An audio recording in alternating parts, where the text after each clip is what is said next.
সম্মানিত শিক্ষক শিক্ষিকা বৃন্দ, সামনে উপস্থিত এলাকাবাসী, আমার দলীয় নেতা কর্মীবৃন্দ এবং আমার সামনে উপস্থিত আজকের এই অনুষ্ঠানের সবচেয়ে মূল আকর্ষণ শিক্ষার্থী বন্ধুরা, আসসালাম আলাইকুম।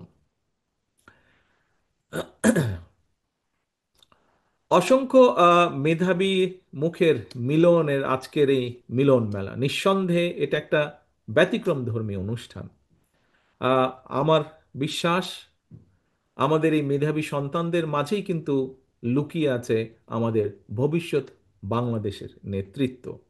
যেই প্রশ্নগুলো এতক্ষণ ওরা আমাকে করেছে, এই প্রশ্নগুলো থেকে দেখলেই বোঝা যায় যে এরাই একদিন এদের মতনই সারা বাংলাদেশে ছিটিয়ে ছড়িয়ে ছিটিয়ে থাকা লক্ষ লক্ষ ফারজানা, ইফরাত, সাথী, সাবিনা, সবাই এরা ইনশাল্লাহ একদিন বাংলাদেশকে নেতৃত্ব দিবে। কাজেই প্রিয় বন্ধুরা, প্রিয় ছোট বন্ধুরা, তোমাদেরকে প্রাণ ঢালা অভিনন্দন, অসংখ্য শুভেচ্ছা। তোমরাই হচ্ছ আগামীর বাংলাদেশ, ভবিষ্যৎ বাংলাদেশ।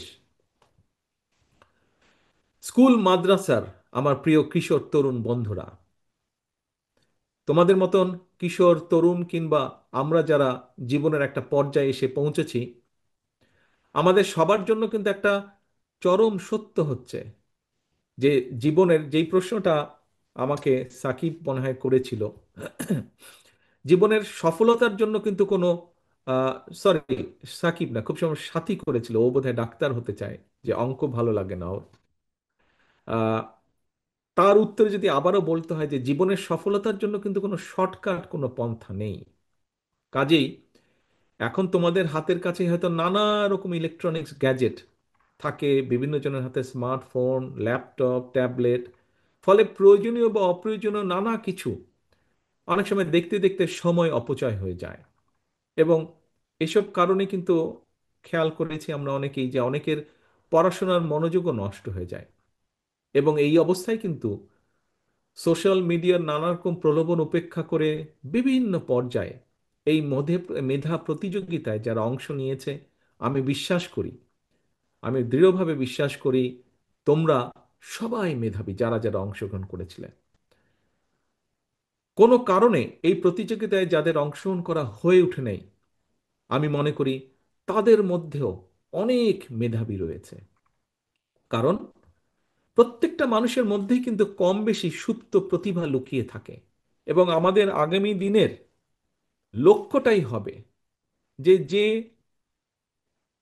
কেরাত প্রতিযোগিতায় ভালো তাকে বের করে নিয়ে আসা, যে হাদিসে ভালো তাকে বের করে নিয়ে আসা, যে অঙ্কে ভালো তাকে বের করে নিয়ে আসা, যে খেলায় ভালো তাকে বের করে নিয়ে আসা, এরকম সব প্রতিভাগুলোকে ধীরে ধীরে বের করে নিয়ে আসা এবং সুপ্ত প্রতিভা বিকাশের পথকে উন্মুক্ত করে দেওয়া। খন্দকার শামসুল আলম ফাউন্ডেশন স্বাধীনভাবে এই এলাকার ৮০, আমি যতটুকু শুনেছি ৮০টিরও বেশি স্কুল মাদ্রাসায় এক ঝাঁক মেধাবী ছাত্রছাত্রীকে পুরস্কৃত করে, আমি মনে করি একটি গুরুত্বপূর্ণ বিশাল সামাজিক দায়িত্ব শুধু পালনই করেননি, একটি গুরুত্বপূর্ণ দায়িত্ব অব্যাহত রেখেছেন। আমি মনে করি আমাদের এরকম আরো বহু বাংলাদেশে আগামী দিনের জন্য এরকম শামসুল আলম ফাউন্ডেশন আমাদের দরকার। প্রিয় ছোট বন্ধুরা, শিক্ষার গুরুত্ব সম্পর্কে বিশ্বে বর্ণবাদ বিরোধী আন্দোলনের একজন মানুষের নাম তোমরা শুনেছো নিশ্চয়ই, ন্যানসেল ম্যান্ডেলা।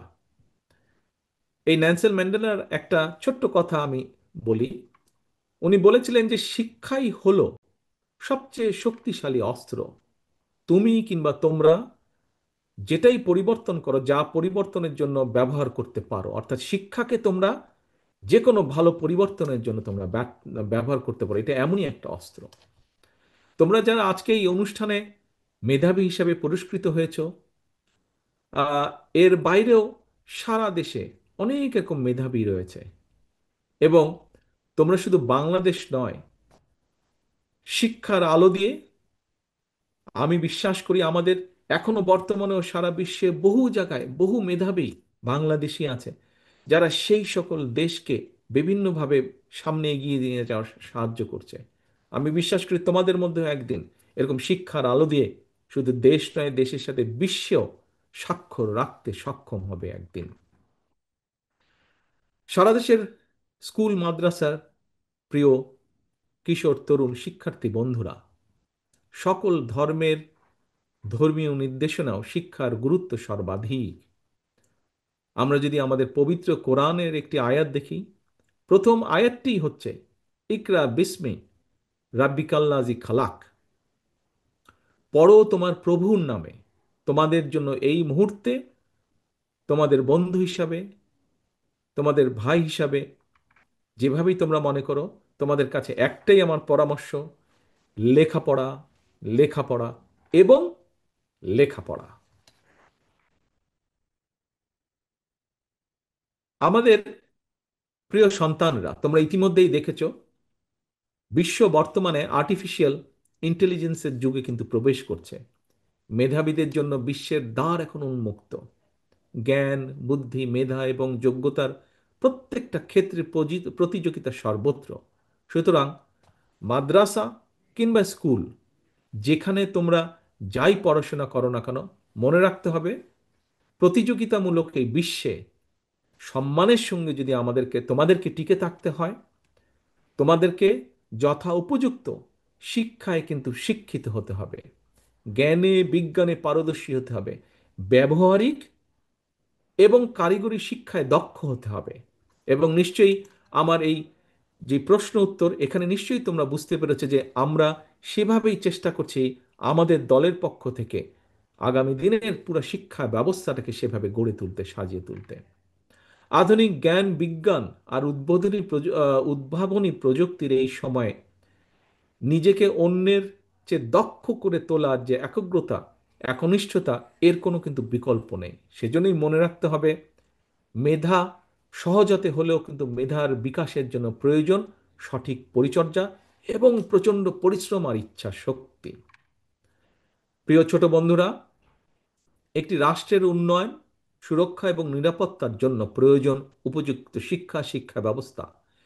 সেই লক্ষ্যকে সামনে রেখে তোমাদের জন্য একটা নিরাপদ রাষ্ট্র, নিরাপদ ক্যাম্পাস গড়তেই কিন্তু বাংলাদেশ জাতীয়তাবাদী দল বিএনপি ইতিমধ্যেই কিন্তু আমরা জনগণের সামনে 31 দফা ঘোষণা করেছি।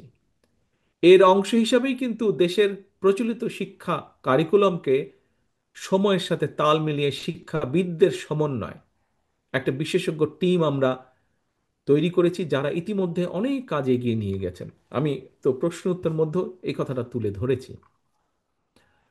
সম্মানিত সকল উপস্থিতিবৃন্দ, প্রিয় স্কুল মাদ্রাসার বন্ধুরা, সকলকে সামনে রেখে এতক্ষণ আমি সারা দেশের স্কুল মাদ্রাসার লাখো কিশোর তরুণ শিক্ষার্থী বন্ধুদের উদ্দেশ্যে বেশ কিছু কথা বলেছি। ইনশাল্লাহ দেশে আসলে আমি বিশ্বাস করি সকলের সাথে সামনাসামনি বসে আবার কথা বলতে পারবো, কিভাবে আমরা দেশকে পুনর্গঠন করব, কিভাবে আমরা দেশকে সামনে এগিয়ে নিয়ে যাব, কিভাবে তোমাদের ভবিষ্যৎকে আরো মজবুতভাবে আমরা তৈরি করতে পারবো, আমরা এগুলো নিয়ে আলোচনা করতে পারবো। সবশেষে এমন একটা সুন্দর আয়োজনের জন্য আমি শামসুল আলম ফাউন্ডেশন সহ সকল আয়োজক বিন্দুদেরকে আন্তরিকভাবে ধন্যবাদ জানাই। আমাদের যেসব মেধাবী সন্তানেরা এখানে উপস্থিত, তাদের গর্বিত পিতামাতা এবং পরিবার পরিজনদের প্রতিও জানাই শ্রদ্ধা। সবশেষে প্রতিটি শিশুর, কিশোর, তরুণ তরুণীর নিরাপদ, সুন্দর এবং সমৃদ্ধ ভবিষ্যৎ কামনা করে আমার আজকের বক্তব্য শেষ করছি। আল্লাহ হাফেজ। বাংলাদেশ জিন্দাবাদ। বাংলাদেশ জাতীয়তাবাদী দল জিন্দাবাদ। প্রথম